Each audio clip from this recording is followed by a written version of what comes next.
ಇಂದಿನ ಒಂದು ವಿಡಿಯೋದಲ್ಲಿ ನಾವು ಚಾರ್ಮಡಿ ಘಾಟಿಯಲ್ಲಿ ಹಿಡನ್ ಪ್ಲೇಸ್ ಅನ್ನು ತೋರಿಸಿದ್ವಿ.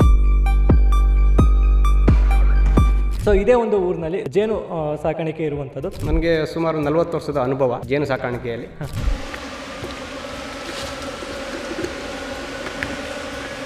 ಇದು ಕಚ್ಚಲ್ವಾ ಸರ್? ಇದು ಅಲ್ಲ ಕಚ್ಚಲ್ಲ, ಇದು ಚುಚ್ಚುತ್ತೆ. ಒಂದು ಜೇನು ಬೆಕ್ಕು ಅಂತ ಇದೆ, ಎರಡನೇದು ಕರಡಿ. ಇವು ಎರಡು ಅಟ್ಯಾಕ್ ಮಾಡೋದ್ರಿಂದ 10 ಗೂಡು ಬಂದ್ರೆ ನಮಗೆ ಒಂದು 4 ರಿಂದ 5 ಗೂಡು ಮನೆಗೆ ಕರಕ್ ಸಿಗುತ್ತೆ. ನೋಡಿ, ಹೆಚ್ಚಿನ ಅಂಶ ರಾಣಿ ಒಳಗಡೆ ಹೋಗಿರೋದ್ರಿಂದ ಹೆಣ್ಣುಗಳೆಲ್ಲ ಒಳಗಡೆ ಹೋಗ್ತಾ ಇದ್ದಾರೆ.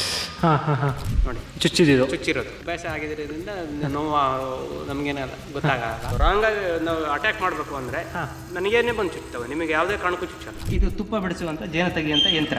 ಚಾರ್ಮಡಿ ಘಾಟ್ ಪಕ್ಕ ಬೆಟ್ಟದ ಮೇಲೆ ಇರೋಂಥ ಒಂದು ಜಾಗ ಅಂತಾನೆ ಹೇಳ್ಬೋದು. ದಟ್ಟ ಅರಣ್ಯ ಇರೋದ್ರಿಂದ ಅರಣ್ಯದಲ್ಲೇ ಸಿಕ್ಕಂತ ಹೂಗಳು ಇರೋದ್ರಿಂದ ಜೇನುತುಪ್ಪ ತುಂಬಾ ಒಂದು ಉತ್ಕೃಷ್ಟವಾಗಿರ್ತದೆ. 100ಕ್ಕೆ 100 ನ್ಯಾಚುರಲ್ ಆಗಿರ್ತದೆ ಅಂತ ಹೇಳಕ್ ನಾನು ಇಷ್ಟಪಡ್ತೀನಿ.